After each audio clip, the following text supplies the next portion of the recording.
사도신경으로 우리의 신앙 함께 고백하겠습니다. 나는 전능하신 아버지 하나님 천지의 창조주를 믿습니다. 나는 그의 유일하신 아들 우리 주 예수 그리스도를 믿습니다. 그는 성령으로 잉태되어 동정녀 마리에게서 나시고 본디오 빌라도에게 고난을 받아 십자가에 못 박혀 죽으시고 장사된 지 사흘 만에 죽은 자 가운데서 다시 살아나셨으며 하늘에 오르시어 전능하신 아버지 하나님 우편에 앉아 계시다가 거기로부터 살아있는 자와 죽은 자를 심판하러 오십니다. 나는 성령을 믿으며 거룩한 공교회와 성도의 교제와 죄를 용서받는 것과 몸의 부활과 영생을 믿습니다. 아멘. 찬송 264장 함께 하겠습니다.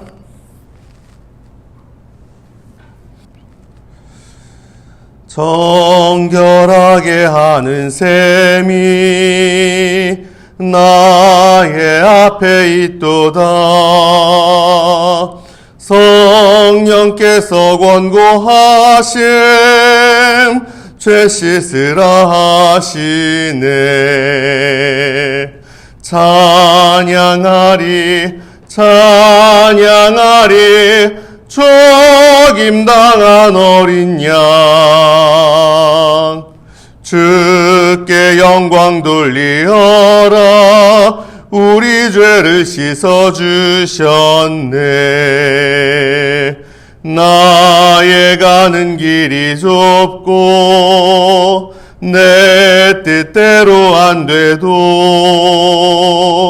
모든 욕심 다 버리고 주만 따라가겠네.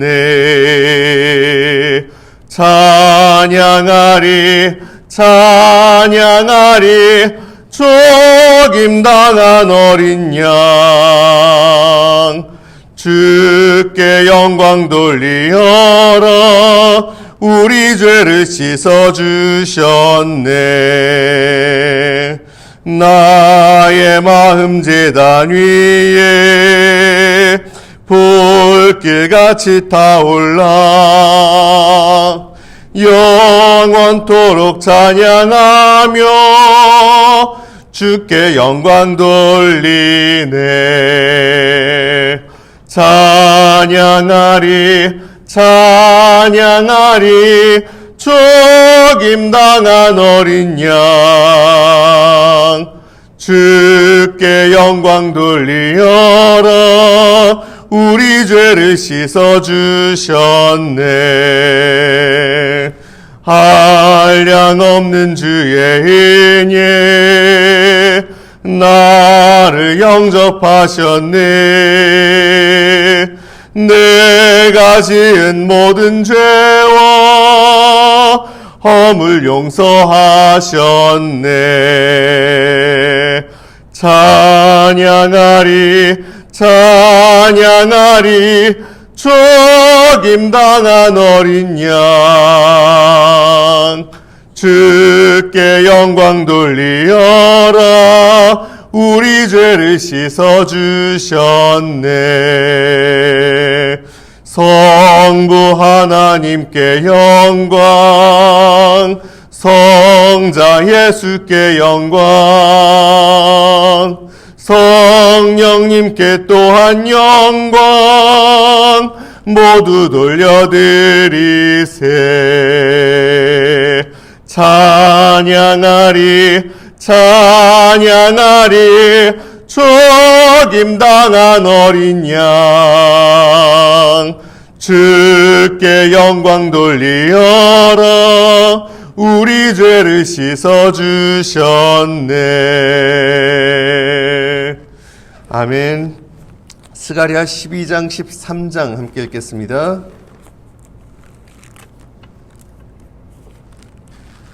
스가랴 12, 13장 구약성경 1323페이지입니다. 봉독합니다. 이스라엘에 관한 여호와의 경고의 말씀이라. 여호와 곧 하늘을 펴시며 땅에 터를 세우시며 사람 안에 심령을 지으신 이가 이르시되 보라, 내가 예루살렘으로 그 사면 모든 민족에게 취하게 하는 잔이 되게 할 것이라. 예루살렘이 에워싸일 때에 유다에까지 이르리라. 그날에는 내가 예루살렘을 모든 민족에게 무거운 돌이 되게 하리니 그것을 드는 모든 자는 크게 상할 것이라. 천하 만국이 그것을 치려고 모이리라. 여호와가 말하노라. 그날에 내가 모든 말을 쳐서 놀라게 하며 그 탄자를 쳐서 미치게 하되 유다 족속은 내가 돌보고 모든 민족의 말을 쳐서 눈이 멀게 하리니 유다의 우두머리들이 마음속에 이르기를 예루살렘 주민이 그들의 하나님 만군의 여호와로 말미암아 힘을 얻었다 할지라. 그날에 내가 유다 지도자들을 나무 가운데에 화로 같게 하며 곡식단 사이에 횃불 같게 하리니 그들이 그 좌우에 에워싼 모든 민족들을 불사를 것이요 예루살렘 사람들은 다시 그 본 곳 예루살렘에 살게 되리라. 여호와가 먼저 유다 장막을 구원하리니 이는 다윗의 집과 집의 영광과 예루살렘 주민의 영광이 유다보다 더하지 못하게 하려 함이니라. 그날에 여호와가 예루살렘 주민을 보호하리니 그 중에 약한 자가 그날에는 다윗 같겠고 다윗의 족속은 하나님 같고 무리 앞에 있는 여호와의 사자 같을 것이라. 예루살렘을 치러 오는 이방 나라들을 그날에 내가 멸하기를 힘쓰리라. 내가 다윗의 집과 예루살렘 주민에게 은총과 간구하는 심령을 부어주리니 그들이 그 찌른 바 그를 바라보고 그를 위하여 애통하기를 독자를 위하여 애통하듯 하며 그를 위하여 통곡하기를 장자를 위하여 통곡하듯 하리로다. 그날에 예루살렘에 큰 애통이 있으리니 무깃도 골짜기 하다드림몬에 있던 애통과 같을 것이라. 온 땅 각 족속이 따로 애통하되 다윗의 족속이 따로 하고 그들의 아내들이 따로 하며 나단의 족속이 따로 하고 그들의 아내들이 따로 하며 레위의 족속이 따로 하고 그들의 아내들이 따로 하며 시므이의 족속이 따로 하고 그들의 아내들이 따로 하며 모든 남은 족속도 각기 따로 하고 그들의 아내들이 따로 하리라. 그날의 죄와 더러움을 씻는 셈이 다윗의 족속과 예루살렘 주민을 위하여 열리리라. 만군의 여호와가 말하노라. 그날에 내가 우상의 이름을 이 땅에서 끊어서 기억도 되지 못하게 할 것이며 거짓 선지자와 더러운 귀신을 이 땅에서 떠나게 할 것이라. 사람이 아직도 예언할 것 같으면 그 낳은 부모가 그에게 이르기를 내가 여호와 이름을 빙자하여 거짓말을 하니 살지 못하리라 하고 낳은 부모가 그가 예언할 때에 칼로 그를 찌르리라. 그날의 선지자들이 예언할 때에 그 환상을 각기 부끄러워할 것이며 사람을 속이려고 털옷도 입지 아니할 것이며 말하기를 나는 선지자가 아니요 나는 농부라 내가 어려서부터 사람의 종이 되었노라 할 것이요 어떤 사람이 그에게 묻기를 내 두 팔 사이에 있는 상처는 어찌 됨이냐 하면 대답하기를 이는 나의 친구의 집에서 받은 상처라 하리라. 만군의 여호와가 말하노라. 가라 깨어서 내 목자 내 짝 된 자를 치라. 목자를 치면 양이 흩어지려니와 작은 자들 위에는 내가 내 손을 들이우리라.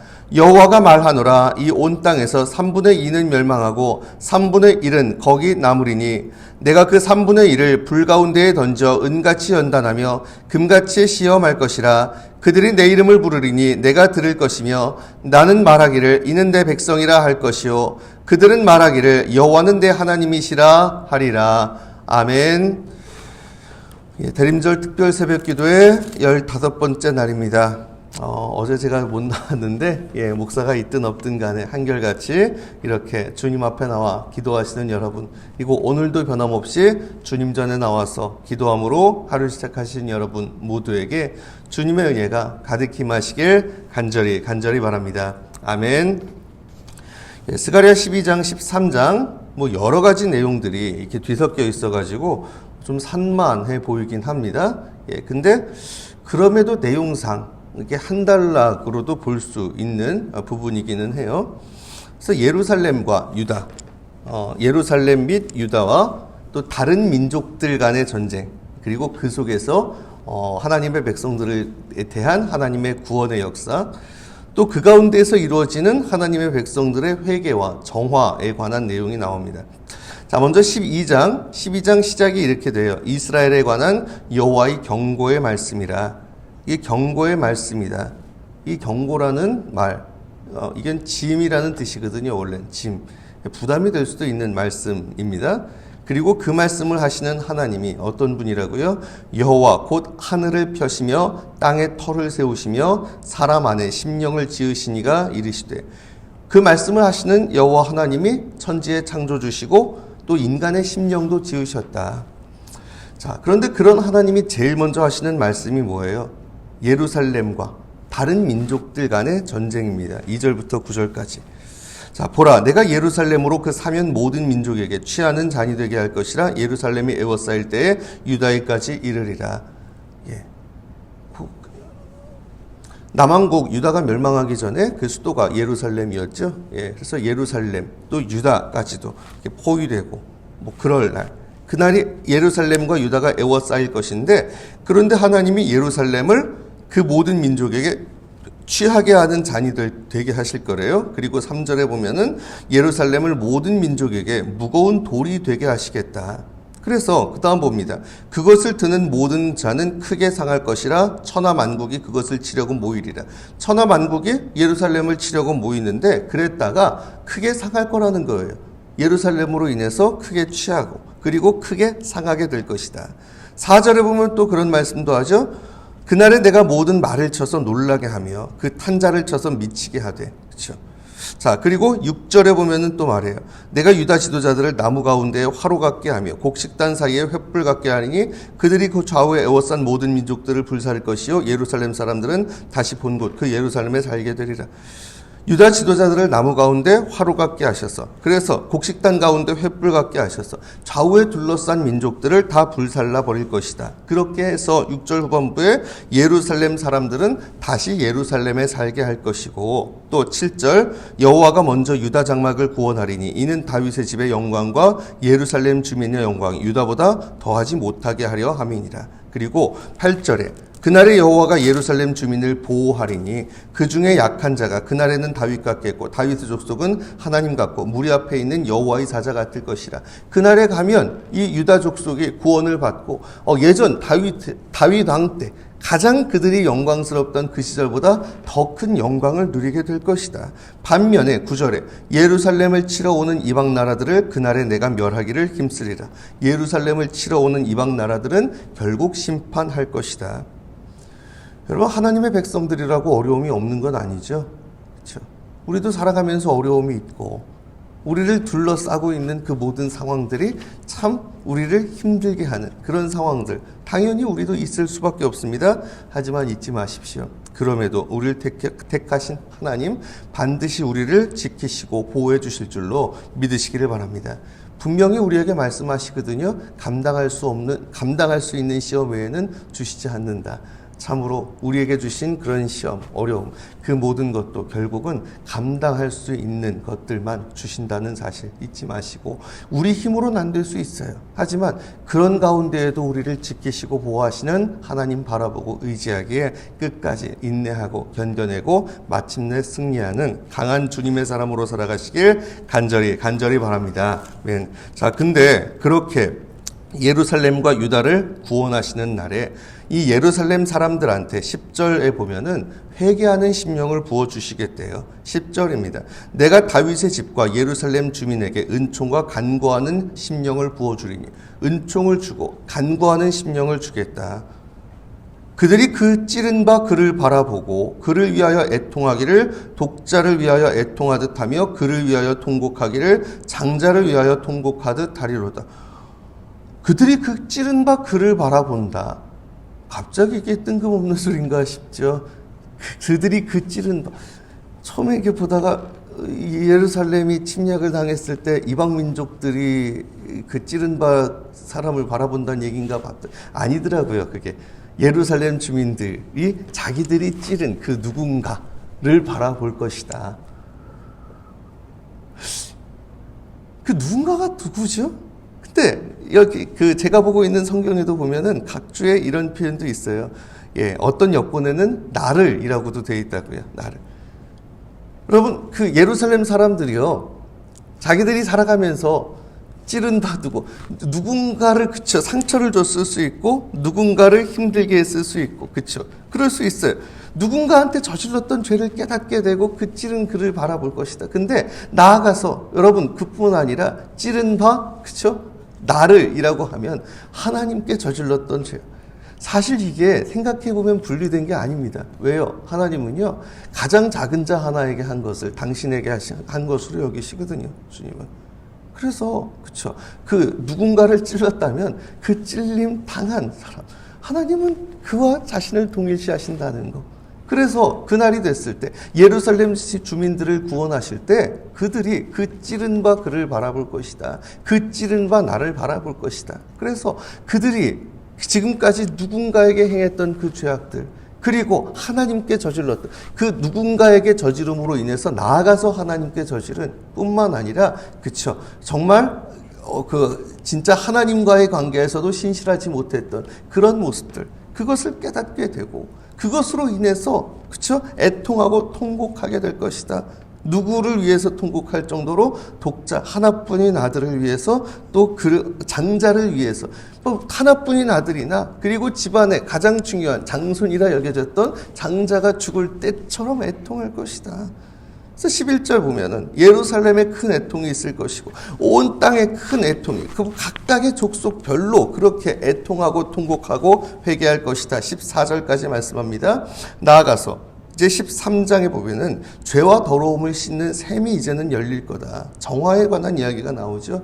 그렇게 회개하고 통곡한 그들에게, 그쵸, 깨끗게 하는 길이 열릴 것이다. 13장 1절에 그날의 죄와 더러움을 씻는 샘이 다윗의 족속과 예루살렘 주민을 위하여 열리리라. 자, 그렇게 깨끗하게 되는 길이 열리는데 2절 봅니다. 만군의 여호와가 말하노라. 그날에 내가 우상의 이름을 이 땅에서 끊어서 기억도 되지 못하게 할 것이며 거짓 선지자와 더러운 귀신을 이 땅에서 떠나게 할 것이라. 자, 그렇게 회개하게 되는 그날, 무엇이? 우상 숭배가 사라질 거고 거짓 선지자가 사라질 거고 더러운 귀신이 이제 사라질 것이다. 그래서 3절에 보면 예언자 힘내 하면서 행세했던 사람, 사실 하나님께, 그렇죠, 하나님께 말씀을 받아서 제대로 예언하는 게 아니라 진짜 그냥 돈 벌어 먹고 살려고 뭐 예언하는 척했던 그런 그들이 이제는 발을 못 붙인다는 거죠. 3절에 사람이 아직도 예언할 것 같으면 그러면 그 다음 부모가 거짓말하지 마라. 그러면서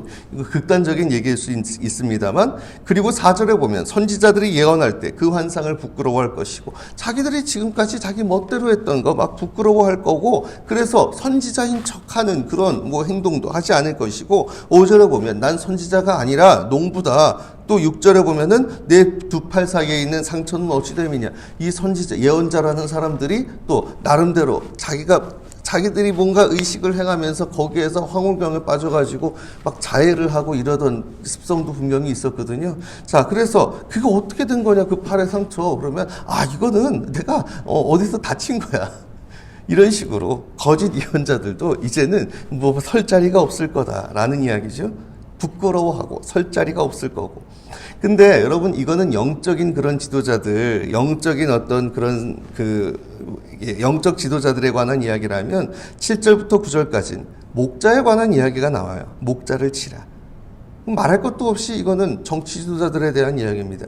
만군의 여호와가 말하노라. 가라, 깨어서 내 목자, 내 짝된 자를 치라. 목자를 치면 양이 흩어지리니와 작은 자들 위에는 내가 내 손을 들이우리라. 목자를 치라. 그러면 양들은 흩어질 것이다. 그래서 8절에 보면 이 온 땅에서 3분의 2는 멸망하고 3분의 1은 거기 남으리니, 자, 그런데 9절에 내가 그 3분의 1을 불 가운데에 던져 은같이 연단하며 금같이 시험할 것이라. 그들이 내 이름을 부르리니 내가 들을 것이며 나는 말하기를 이는 내 백성이라 할 것이요 그들은 말하기를 여호와는 내 하나님이시라 하리라.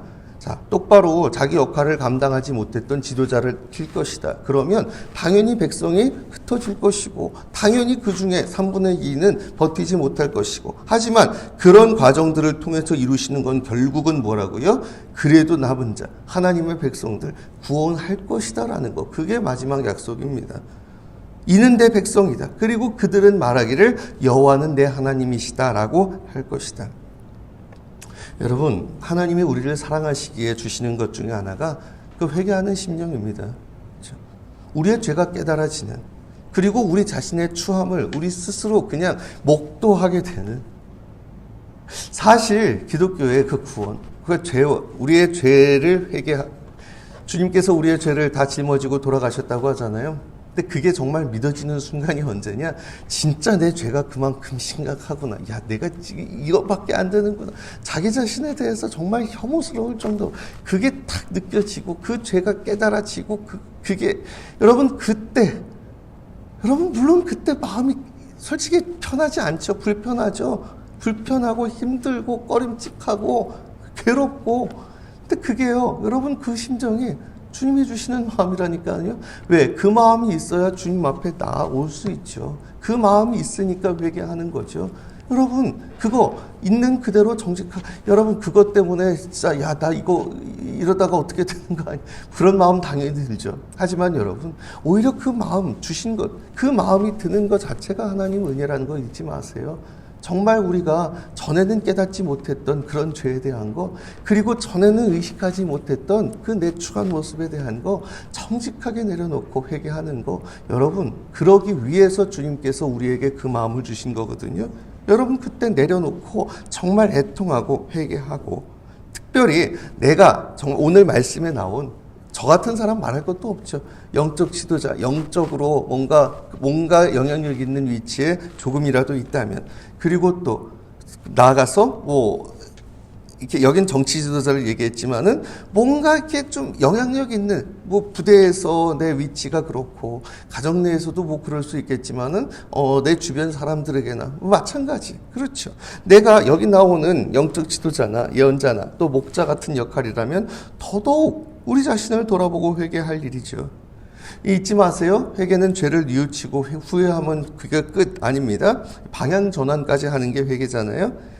우상 숭배하던 거 내려놓고, 정말 내 우상 내려놓고 하나님께만 집중해야, 그리고 책임을 다하지 못한 죄, 그것도 정직하게 회개하고, 그러기에 뭡니까? 진정 하나님이 내게 맡겨주신 사람들과 그런 역할과 책임, 그거 더욱더 내가 충성되어 임하는, 여러분 그런 모습으로 돌이켜야 되는 것 아니겠습니까?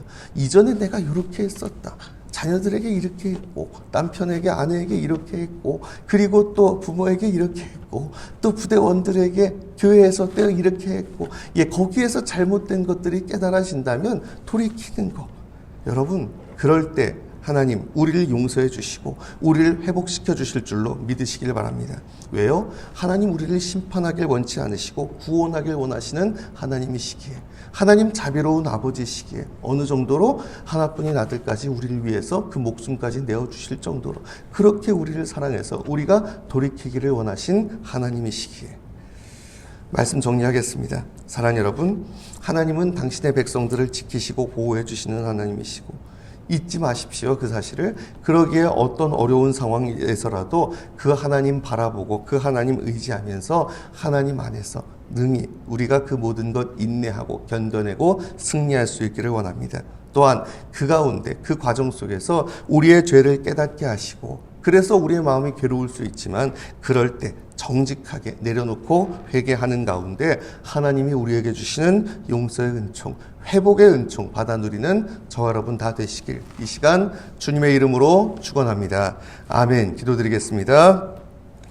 주님, 이 시간 저희들 주님 앞에 나와 예배하고 기도드립니다. 주님 저희 기도 들으시고 응답하여 주시옵소서. 예루살렘이 그랬듯 유다 백성들이 그랬듯 우리도 살아가면서 어려움을 겪을 때가 있습니다. 그 우리를 둘러싼 모든 상황들이 우리를 힘들게 할 때도 있습니다. 하지만 주님께서는 당신의 백성들을 결코 놓지 않으신다는 사실, 끝까지 지키시고 보호하신다는 사실 잊지 않게 하시고, 감당할 수 없는 시험은 주지 않으시는 주님이신 줄 믿기에 그 하나님 바라보며 그 하나님 의지하며 저희들 끝까지 인내하고 견뎌내며 승리할 수 있도록 주님 도와주시옵소서.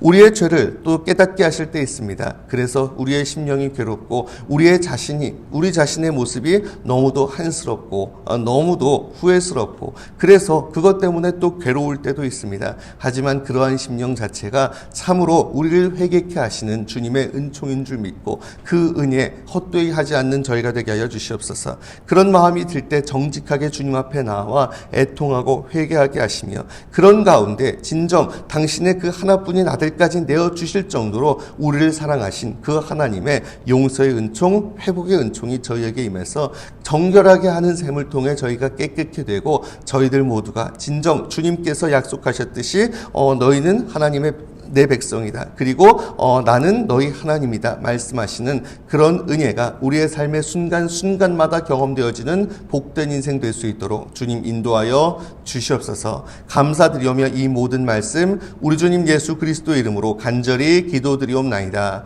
아멘. 주님 가르쳐 주신 기도 함께 드리겠습니다.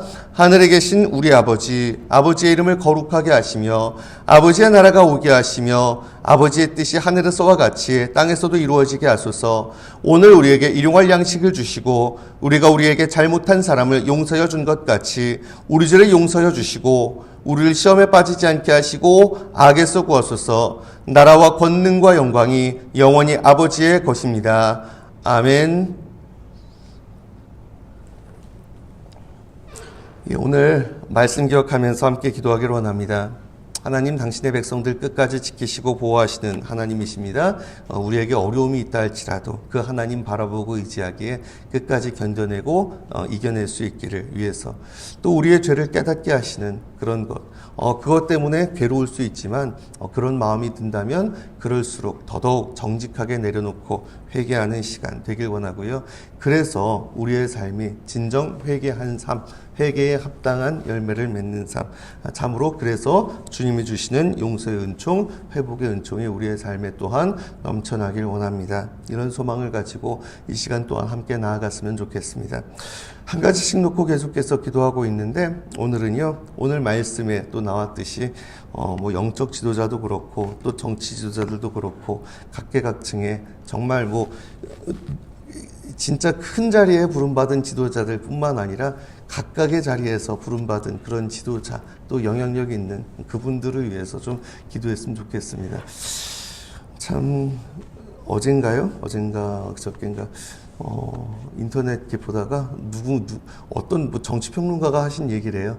예, 이건 걸러서 좀 들으시고요. 근데 굉장히 시사점을 주는 말인 것 같더라고요. 한국의 그 보수는 정치 지도자를 군주라고 생각하고요. 예, 그리고 한국의 진보는요, 정치 지도자를 교주라고 생각한대요. 보는데, 싶은 마음이 드는 거 있죠. 무슨 얘기인지 이게 조금 생각하시면 공감이 되실 겁니다. 예, 우리도 모르는 사이에 혹시 그러진 않았는지, 어느 쪽으로든지 간에, 그쵸? 내가 좋아하고 또 내가 또 지지하는 그분을 군주라고 생각을 했든지 아니면 교주라고, 아니거든요. 사실 다 뭐예요? 민주주의 국가에선 국민이 세운 그런 사람들이고, 또한 우리가 믿는 사람들로선 어쨌든 간에 하나님이 세우시고 하나님이 세우신 사실 어쩌면 종이거든요. 일꾼이고. 그래서 정말 그분들이 국민을 생각하고 국민을 위하고 그리고 또한 나라를 위하고 무엇보다도 하나님이 맡기신 그 사명에 더 충실할 수 있도록 위해서 우리가 더 기도했으면 좋겠습니다. 지금 그리고 또 앞으로를 위해서도 그 과정 속에서 참 특별히 정치계뿐만 아니라 군대도 요번 일들 겪으면서 참 군의 어떤 지휘관된 입장들, 중간 지휘관들도 역시 마찬가지, 그 역할이 얼마나 중요한지 우리가 또 다시금 깨달았잖아요. 누구 하나가 잘못 세워지면, 잘못 서면, 또 잘못 판단하면 그 아래가 그냥 쫙 다 사실 무슨 죄예요. 그래서 우리가 그렇기 때문에 정말 우리 앞에 서 있는 지도자들을 위해서 우리가 그 속한 부대의 지휘관님들 포함해서 뿐만 아니라 나 역시 어느 정도 그런 지도자적인 위치에 있다면 그런 나 자신을 위해서도 이 시간 좀 우리를 돌아보면서 기도했으면 좋겠습니다. 주님께서 맡기신 그 역할에 합당하게 그 행동하고 판단할 수 있도록, 그래서 우리가 서 있는 그 자리, 그 지도자들이 바로 섬으로 인해서 하나님의 뜻이 그들을 통해서 이루어져 갈 수 있도록 위해서 우리가 좀 집중적으로 이 시간 기도했으면 좋겠습니다. 계속해서 여러 가지 마음속에 있는 소원들 간절하게 내려놓고 주님 앞에 간구하신 후에 각자의 자리로 자유롭게 돌아가시길 바랍니다. 함께 기도드리겠습니다.